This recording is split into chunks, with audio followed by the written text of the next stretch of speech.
ya, teman-teman sekalian, yang terhormat Kepala UPTD Puskesmas Tanjung Enim, Bapak Ahmad Dhani, Ibu Kasubag TU Puskesmas Tanjung Enim, Bu Nur Hasanah, rekan-rekan di tim mutu, baik ketua pojam maupun anggota dan seluruh rekan-rekan staf Puskesmas Tanjung Enim, termasuk Pustu dan Poskes. Ini kita melaksanakan 2 kegiatan, di mana satu adalah kegiatan rapat bulanan tim mutu yang seperti biasa kita laksanakan di triwulan minggu keempat di setiap akhir bulan. Kemudian hari ini ada kegiatan juga Lokakarya mini bulanan untuk kegiatan bulan April 2021. Jadi untuk teman-teman yang tidak masuk di tim mutu, jadi hari ini ada pemaparan pokja-pokja di tim mutu, jadi pokja manajemen, pokja admin, kemudian ada pokja mutu UKM. Kemudian ada dari Pokja PMKP, ada survei kebutuhan masyarakat, survei kepuasan pelanggan, tim PMKP, tim PPI, kemudian ada dari audit internal. Untuk mempersingkat waktu, baiklah, untuk pemaparan pertama saya minta dari tim admin, silakan. Indikator mutu Pokja admin yaitu untuk survei pengukuran kepuasan pelanggan, indeks kepuasan masyarakat sudah tercapai sebanyak 33,33%. Yang dilakukan setiap hari berjumlah 10 sampel selama 12 bulan. Kemudian untuk pelaksanaan audit mutu internal sudah mencapai 33,33%. Untuk APS Senin pagi sampai saat ini ditiadakan, jadi untuk sampai dengan bulan April tahun 2022 baru tercapai 6,22%. Lanjut. Untuk realisasi dana keuangan yaitu dana CKN sampai dengan bulan April sudah tercapai 25%. Untuk kelanjutannya yaitu sampai dengan Desember seharusnya kita sudah mencapai 100%. Dan untuk realisasi dana keuangan, dana BOK sampai dengan April dananya belum ada yang turun. Tidak tahu ya Bu Rini sudah ada belum kabar baik dari, belum ada ya kawan-kawan ya. IKP bulan Maret 2022, 1. Melakukan input kepatuhan identifikasi pasien dan IKP pada aplikasi ENM. 2. Melakukan survei kepatuhan identifikasi pasien oleh kelompok 2. 3. Pencatatan dan pelaporan IKP. 4. Membuat SOP investigasi sederhana dan form investigasi sederhana. Ini input hasil survei kepatuhan identifikasi pasien bulan Maret 2022. Itu kepatuhan identifikasi pasien.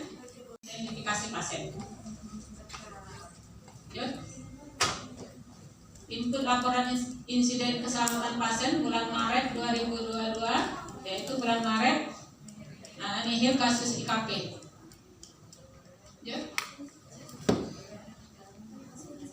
Hasil survei bulan April 2022, kepatuhan identifikasi pasien untuk laporan aplikasi ENM, yaitu observasinya saya sendiri, Ernawati Angge. Petugas yang disurvei yaitu Ruri, Suharwi, Endriani, dan Silawati, dan Eli Supriyani. Keluar jam 4.06, pintu terali samping dekat meja absen gelasnya terlepas, risiko menimpa pasien atau menimpa pintu kaca dan pecah. Ini belum diperbaiki kayaknya ya. Jenis insiden KPC, kejadian penulisan cedera, analisa risikonya, tingkat risiko 1, tidak ada cedera, probabilitasnya 1, jarang, gradingnya rendah atau biru. Kelola risiko, dilakukan investigasi sederhana, tindak lanjut, diraporkan untuk diperbaiki. Survei pendaftaran dan rekam medis. Bulan April, jumlah sampel 23, lengkap 23, tidak lengkap kosong, persentasenya 100%. Kami pada bulan April.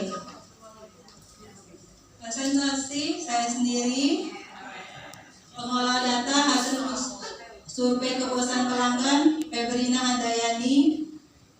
Petugas entry INM ulang survei kepuasan pelanggan Fitriani dan Yesi Fitriani.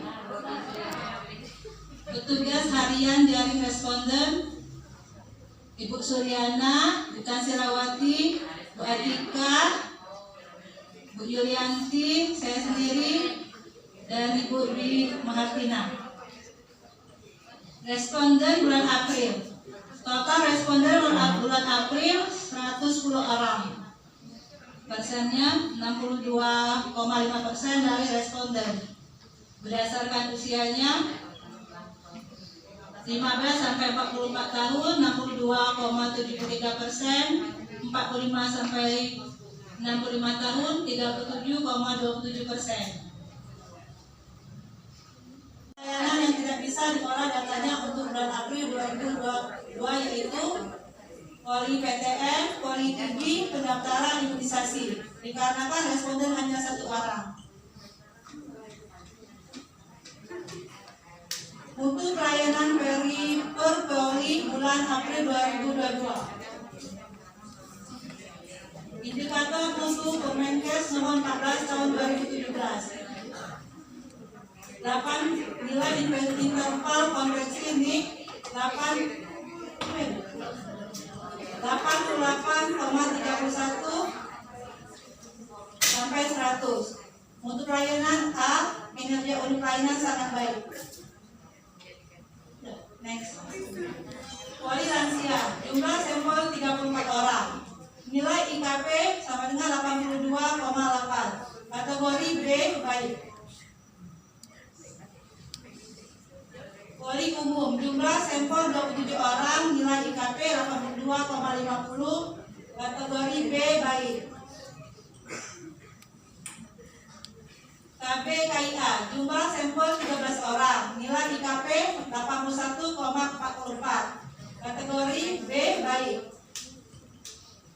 MCU atau KIR, jumlah sampel 7 orang, nilai IKP 84,46. Kategori B baik.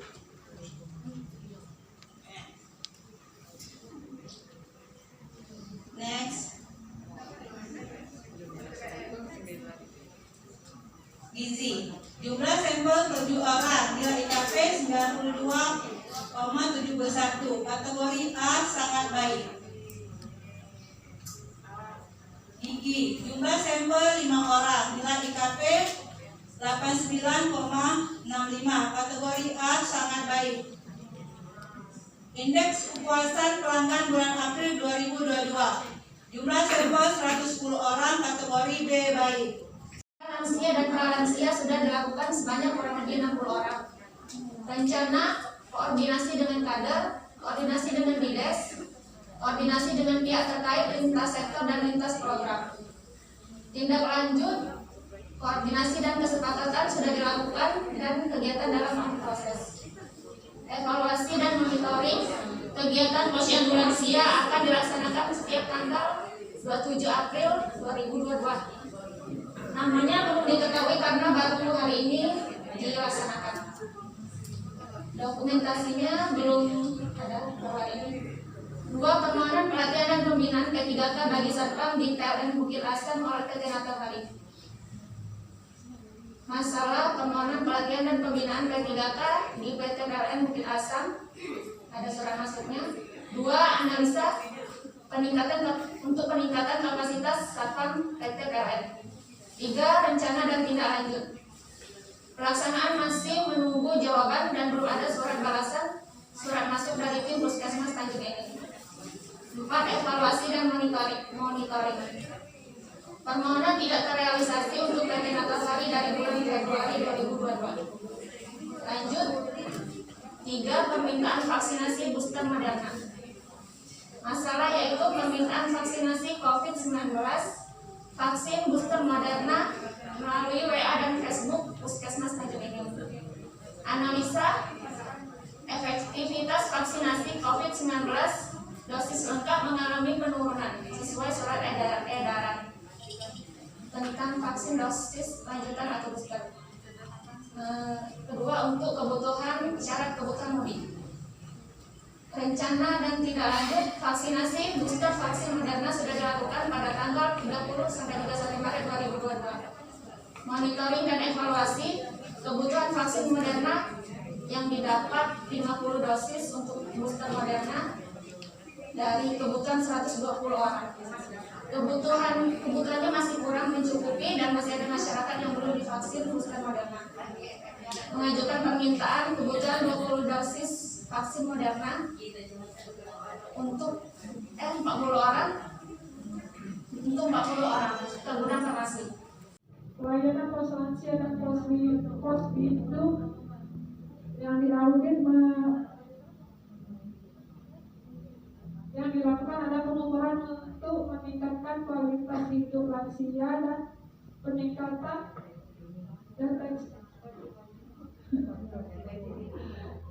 deteksi dini pemantauan faktor resiko PTM yang meliputi 1. Pelayanan kesehatan, pemeriksaan aktivitas sehari-hari, pola makan, pola buang air, kemampuan berjalan, naik turun tangga dan tempat tidur, pemeriksaan fisik, status gizi, tensi, asam urat, kolesterol dan gula darah.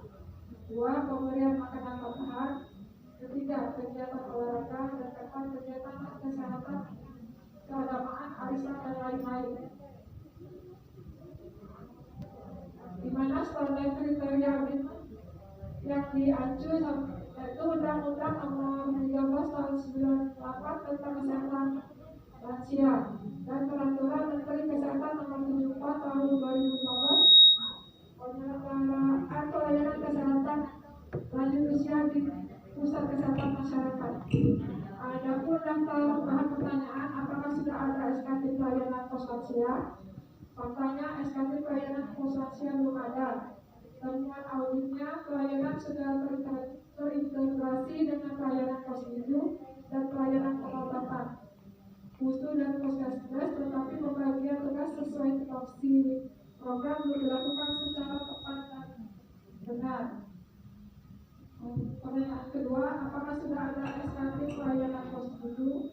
Faktanya SKT pelayanan pos pintu sudah ada. Rekomendasinya segera buat SOP pelayanan pos lansia dan model SOP pelayanan pos pintu. Puskesmas untuk menunjang pelayanan kesehatan dan untuk meningkatkan mutu pelayanan kesehatan di puskesmas selagi sesuai dengan mata pasalnya. Pada prinsipnya kita setujui. Pak Doni, pada prinsipnya kita siap Pak Doni ya, kalau sesuai dengan mata pasal. Untuk yang terakhir, yang merasa nantinya panisme ya, nanti itu jangan lagi ada protes-protes sesuai dengan kegiatan-kegiatan yang telah kita laksanakan seperti ZI kemarin. Dilihat di samping saya selaku pimpinan Puskesmas Leginim secara pribadi dan keluarga nantinya mengucapkan selamat Hari Raya Idul Fitri, mohon maaf lahir batin, dan semoga kita mendapat kesehatan, bebas dari segala penyakit dan wabak. Alhamdulillah sampai saat ini Bu Okta, sekecamatan Lawang Kidul tidak ada kan, sudah sembuh ya, alhamdulillah. Jadi tidak ada yang terpapar lagi. Baik, kita kembali ke hari kerja biasa, pelayanan seperti biasa, dan kita akan start mulai hari itu pengumpulan dokumen reakreditasi.